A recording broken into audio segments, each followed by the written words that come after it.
responsibility of our choices. Hello guys, welcome to Untitled channel, and today I want to share with you some thoughts. How can we really take responsibility of our own choices?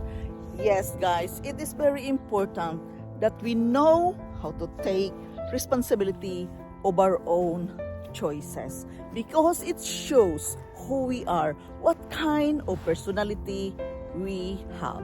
So guys, this is just my share from my own life experiences, the way I handle things, and of course from my own reading about self-development, motivational and inspirational thoughts I am sharing with you daily in order to live our best life.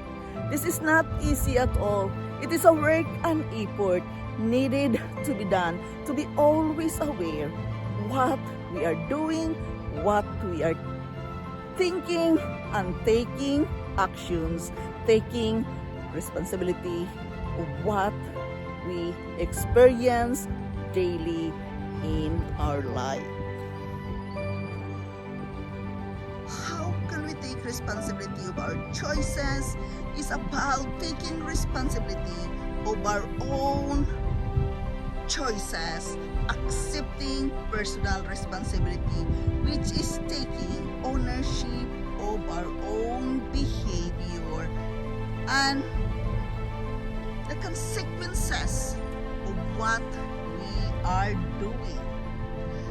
Guys, yes, in everything we do in life, we also face different kinds of consequences, and it is very important that we are aware of these things. Until we accept responsibility of our actions or failures, it will be difficult for us to develop self-respect for ourselves and for others. To start taking responsibility, we must stop blaming others. We must stop making excuses. We must stop bemoaning our situation. We must follow through our own promises and commitments. When we are going to make commitments, guys, and promises, it is very important that we know how to fulfill it. No matter what, we must find our way in fulfilling our promises. We must follow through our promises, guys. Don't even promise a thing if you cannot fulfill it. Just let it be. We must know what we really want in our life. We must take action, and we must learn to forgive ourselves when things goes wrong. It is very important that we know how to forgive ourselves. We know how to accept ourselves when things goes wrong. Things are always not perfect as we expected to experience. It is very important, guys, that we must practice breaking up our bad habits. But first, you must be aware and know what are those bad habits you are struggling at this very moment. Identify those bad habits, work with it, and of course, you must practice breaking up, stopping that bad habits which is not, serving you. A responsibility is something we are expected to do. A responsibility might be a task we are expected to fulfill doing. What does it make being responsible? It means being dependable, of keeping promises and honoring your commitments. It is very important that you know how to honor yourself. You know how to honor your commitments. You are involved of that certain commitment at this very moment. So it is very important that that you're aware about it and honor and respect what has been agreed between two partners. It is about accepting the consequences for what we say and do.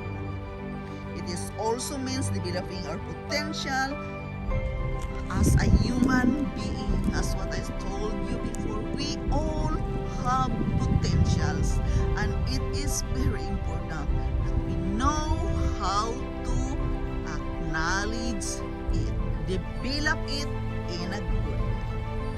People who are responsible don't make excuses for their actions and blame others.